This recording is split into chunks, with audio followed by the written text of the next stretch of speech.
The Stinking Sovereign, how King Henry VIII's infected wounds could be smelled rooms away.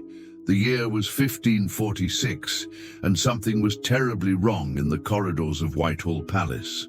Courtiers pressed perfumed handkerchiefs to their faces as they hurried past the royal apartments, their eyes watering from a smell so putrid it seemed to seep through stone walls.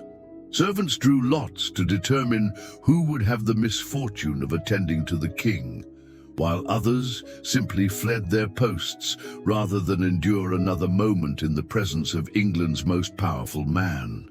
Henry VIII, once the Golden Prince of Europe, had become a walking nightmare of rotting flesh and suppurating wounds.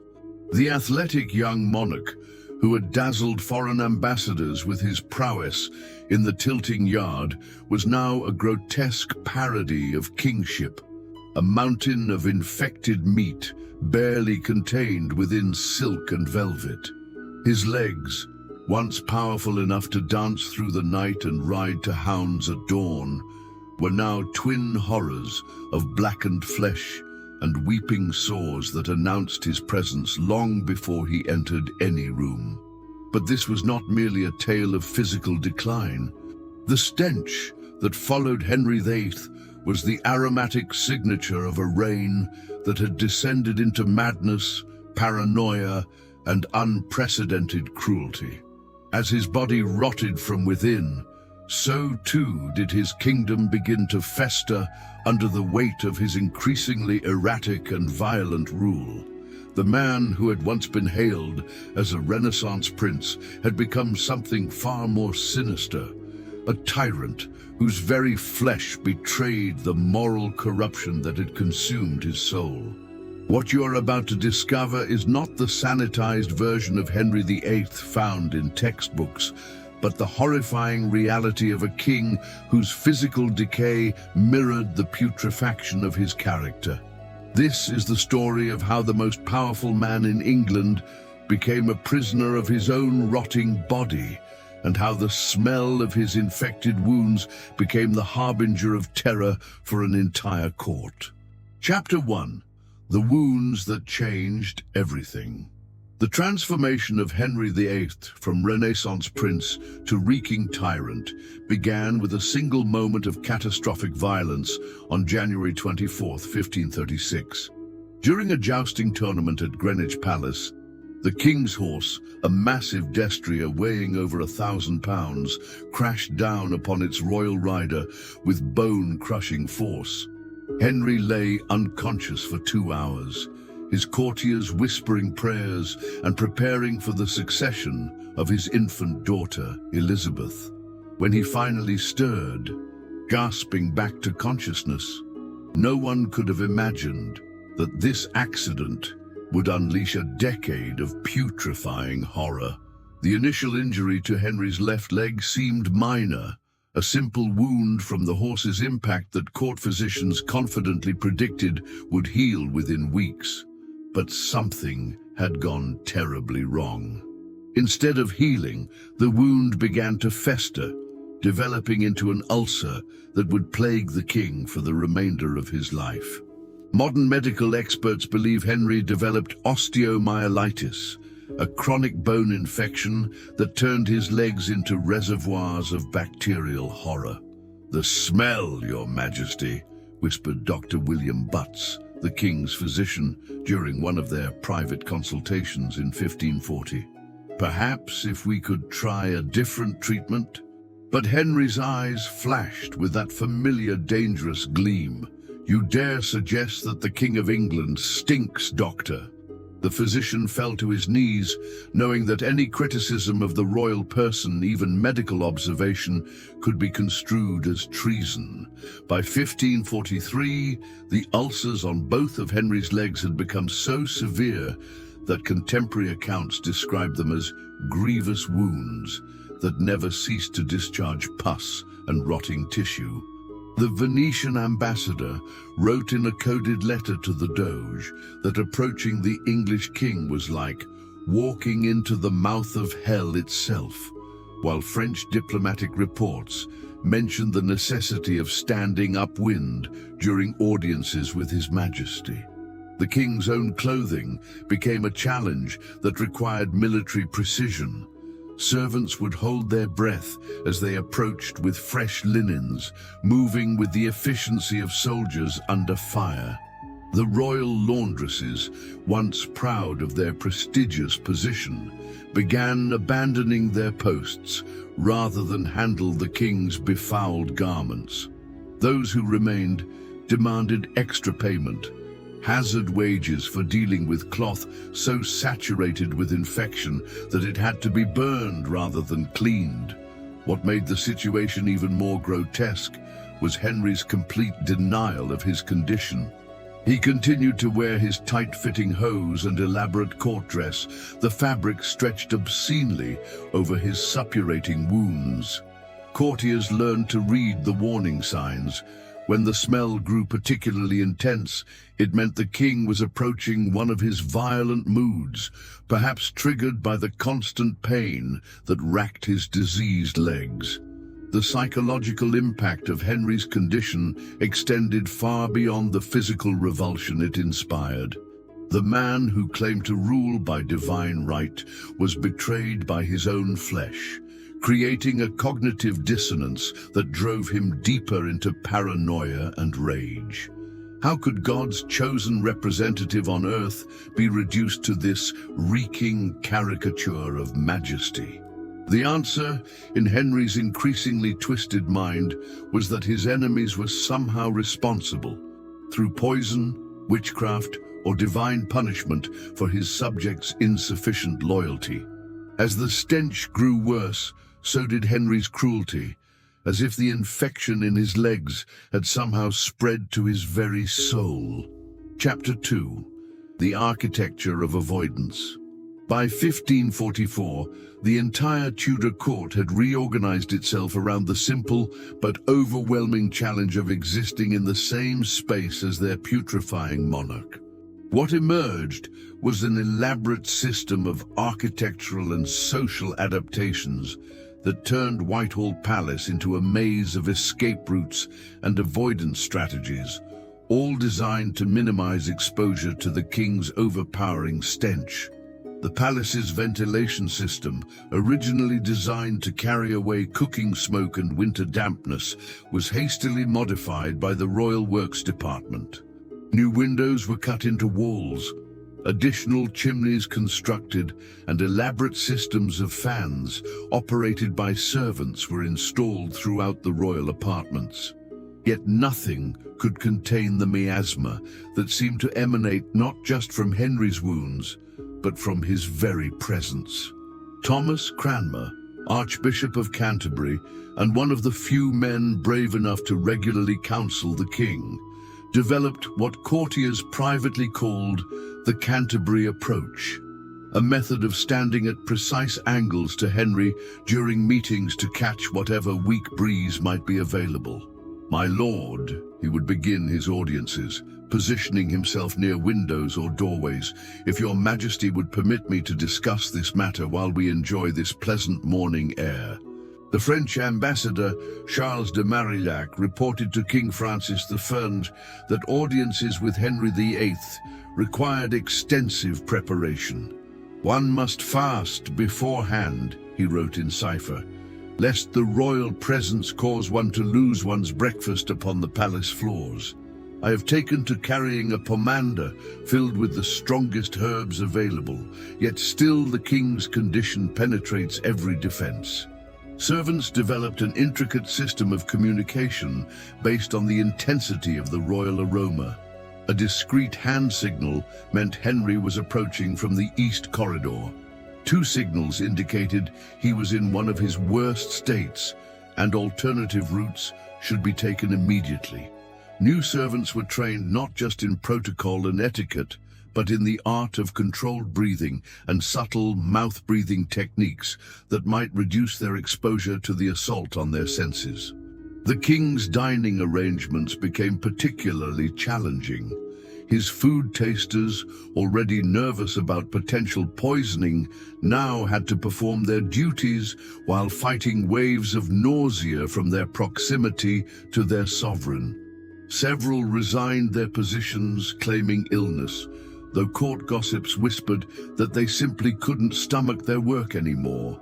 Those who remained learned to taste quickly and retreat, leaving Henry to eat in relative isolation, a cruel irony for a man who had once reveled in the communal spectacle of royal dining. Even Henry's beloved dogs began avoiding him. His favorite hunting hounds, once eager to follow their master everywhere, would whine and slink away when he approached.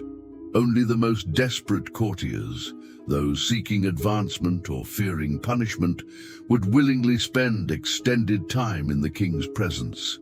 This isolation fed directly into Henry's growing paranoia. If his own dogs wouldn't approach him, how could he trust any human in his court? The palace's cleaning staff faced an impossible task. Rush matting had to be changed daily in areas where Henry spent time, and even then, the smell seemed to permeate the very stones of the building. Expensive imported incense burned constantly throughout the royal apartments, creating a bizarre olfactory cocktail of frankincense and putrefaction that somehow made the situation even more nauseating. Perhaps most tragically, Henry's condition affected his relationships with his children. Princess Mary and Princess Elizabeth learned to keep their visits brief, their faces carefully composed masks of filial devotion, even as their eyes watered from the stench. The psychological damage of watching their father's physical decline while maintaining the fiction of royal dignity would haunt both daughters for the rest of their lives. Chapter 3. The Wives Who Endured Hell. Of all the horrors inflicted by Henry VIII upon those around him, perhaps none were more systematic and inescapable than the torments suffered by his final wives. Catherine Parr and Catherine Howard had to share not just a bed, but intimate daily life with a man whose body had become a source of constant revulsion, while maintaining the pretense that their husband was still the magnificent king of legend. Catherine Howard's marriage to Henry began in July 1540, when his ulcers were already well established and growing worse. At barely 19, she found herself bound to a man whose diseased legs required constant medical attention and whose infected wounds had to be dressed and redressed throughout each day. Court records show payments to additional laundresses during this period, suggesting that Catherine's bed linens required changing multiple times daily due to discharge from Henry's sores. The Queen retired early again last evening, noted Lady Margaret Douglas in her private correspondence, using the careful euphemisms that courtiers had developed to discuss the unspeakable reality of the royal marriage. Her Majesty seemed quite pale at breakfast and requested that her morning prayers be conducted in the garden rather than the chapel. The subtext was clear to those who understood the code. Catherine was fleeing to open air whenever possible to escape the stench of her husband's rotting flesh. The intimate requirements of royal marriage became a form of torture. Henry's physicians had advised that regular bathing might help his condition, but the king's massive size and infected wounds made this a complex and revolting process. Catherine was expected to supervise and sometimes assist, maintaining her queenly composure while helping to clean suppurating ulcers that had grown so large they required specially designed bandages and dressings. Catherine Howard's eventual adultery, which led to her execution, takes on new significance when viewed through the lens of Henry's physical condition.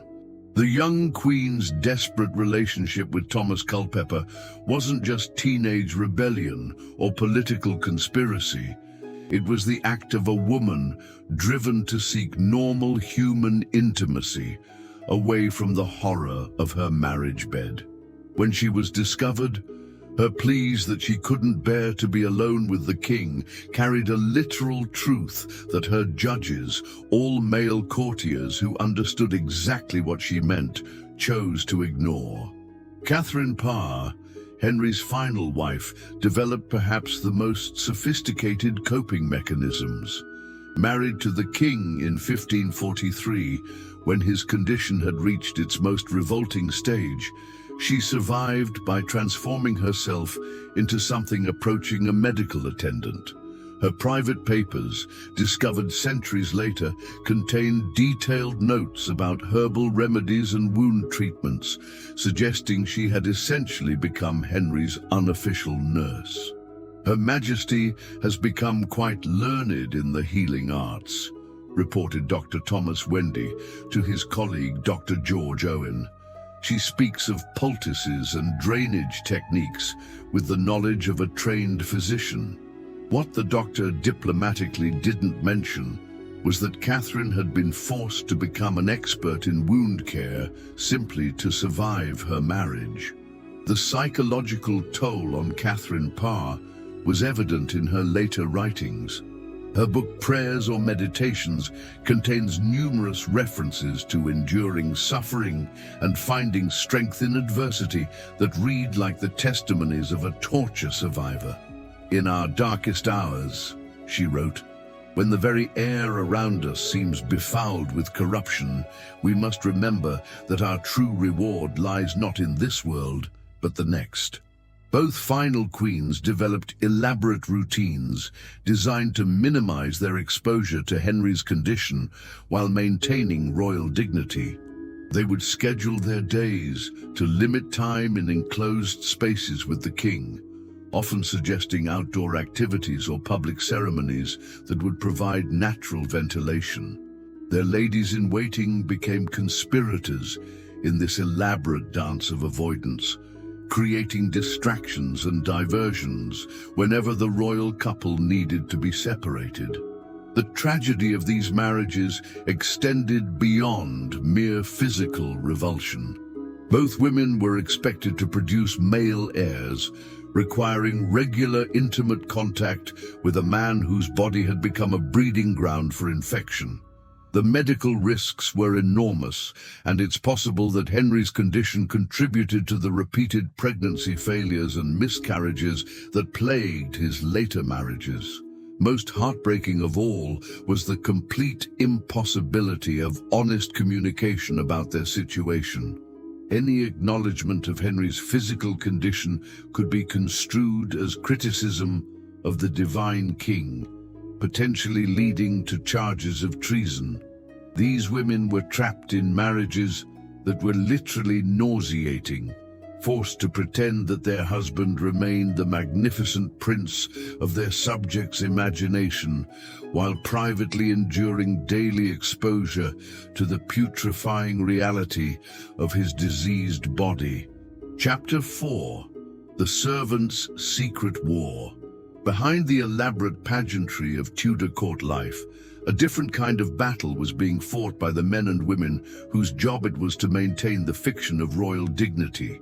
Henry's personal servants, his grooms of the stool, body servants and chamber attendants, faced a daily nightmare that would have broken stronger men than most.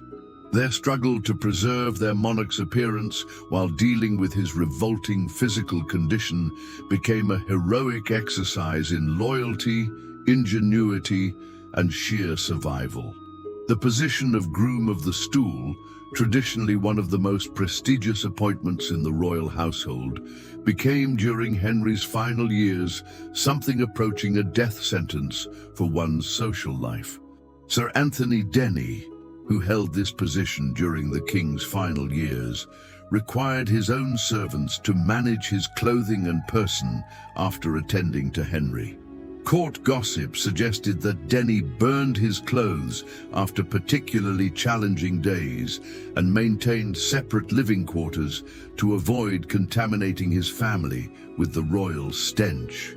"Master Denny appears much aged of late," observed Sir William Paget in his private journal.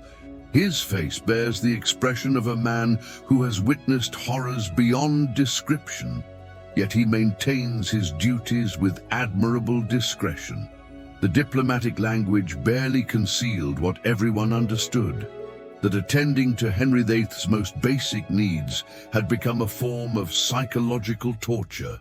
The daily routine of dressing the king required military precision and iron stomachs. Teams of servants worked in shifts with fresh linens and specially designed undergarments that could absorb the constant discharge from his wounds.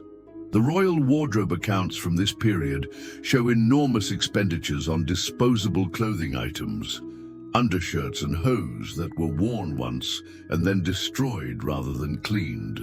Hugh Dennis, another groom who served Henry during his worst years, developed what other servants called the breath technique, a method of controlled breathing that allowed him to function while in close proximity to the king's infected legs. He taught this skill to newer servants, creating an informal training program that was never officially acknowledged but was essential for anyone hoping to survive royal service. The king's bath attendants faced perhaps the greatest challenge. Bathing Henry required multiple servants working together to support his massive weight while carefully cleaning around wounds that were constantly weeping pus and rotting tissue. The process had to be completed quickly to prevent infection, yet thoroughly enough to provide some temporary relief from the accumulated filth. Servants who performed this duty received double wages and were allowed to work shorter shifts, a tacit acknowledgement of the extraordinary nature of their service. William Somers, Henry's fool, was one of the few people who could address the king's condition with any degree of honesty, protected by his role as court entertainer.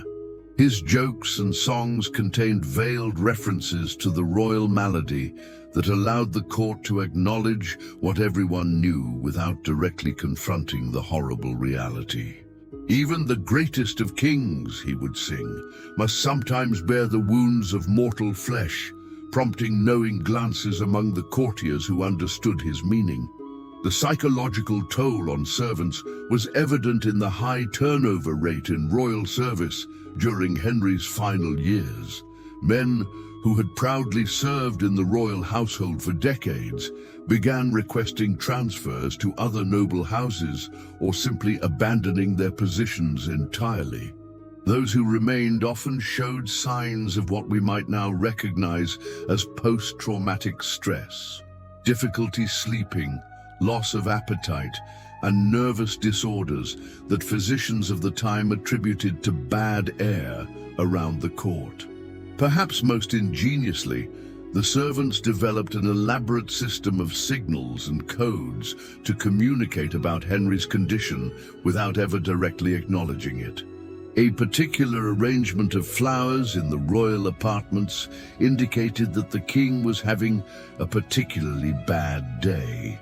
Specific positioning of furniture suggested which rooms should be avoided. Even the choice of which dogs to walk in the palace gardens became a way of warning other servants about the king's movements and condition. The loyalty of these servants became legendary, but it came at an enormous personal cost. They maintained the public image of their sovereign, while privately dealing with a reality so revolting it would have defeated lesser men. Their dedication helped preserve the myth of royal dignity, even as the physical reality of their master's condition grew more horrific with each passing month. Chapter 5. Death and the Final Horror. As 1547 dawned, the courtiers of Whitehall Palace knew that their ordeal was approaching its end, but none could have anticipated that Henry VIII's death would prove even more horrifying than his life. The king's final weeks represented the culmination of a decade of physical decay, as his body, already a source of revulsion for years, began the grotesque process of dying while he still lived. By January, Henry was essentially immobile. his legs so swollen and infected that he required specially constructed chairs with pulleys and wheels to move from room to room. But it was the smell that announced his presence throughout the palace. Servants could track the king's movements by following the trail of stench that lingered in corridors long after he had passed through them. Fresh rushes had to be laid continuously in his wake, and even then, the odor seemed to seep into the very stones of the building. Dr. Thomas Wendy, one of the few physicians brave enough to remain in regular attendance, later described the king's condition in private letters that survived the Tudor archives. "His Majesty's legs have become reservoirs of corruption," he wrote. "The discharge is constant and of such volume that we change his dressings hourly. The smell penetrates every fabric, every surface. I fear we are witnessing the decay of living flesh in a manner I have never encountered in my practice." The king's attendants developed what amounted to a military operation to manage his final weeks. Teams worked in rotation, with fresh servants cycling through every few hours to prevent any individual from being overwhelmed by the assault on their senses. They wore sachets of strong herbs tied around their necks and chewed powerful spices to mask the taste that the royal stench left in their mouths. Henry's final public appearance at the opening of Parliament in November 1546 became a masterpiece of theatrical deception. The king was essentially propped up in his throne, with servants strategically positioned to support his weight, while maintaining the illusion of royal dignity. Incense burners were placed throughout the chamber, and the ceremony was shortened dramatically to minimize exposure. Several members of Parliament were observed leaving the chamber during the proceedings, ostensibly to attend to urgent business, but actually to escape the overwhelming smell. The death scene itself, when it finally came on January 28, 1547, was both pathetic and horrifying. Henry lay in his massive bed, his body so swollen that the mattress sagged under his weight, while his attendants maintained a careful distance. Even in his final moments, the smell was so overpowering that witnesses had to take turns approaching his bedside to confirm that he had indeed stopped breathing. But death brought no relief from the horror. Within hours of Henry's passing, his body began to swell even more dramatically, as internal gases from decomposition built up pressure within his corpse. The royal embalmers, summoned to prepare the body for burial, fled the chamber after their initial examination. It took bribes of extraordinary sums to convince morticians to return and attempt their grisly work. The embalmers wrapped Henry's corpse in layers of cere cloth soaked in spices and preservatives, then sealed the entire bundle in sheets of lead before encasing it in an oak coffin reinforced with iron bands. Even these precautions proved inadequate for the journey from London to Windsor Castle, where Henry was to be buried next to Jane Seymour in St. George's Chapel. The funeral procession became a nightmare journey through the English countryside.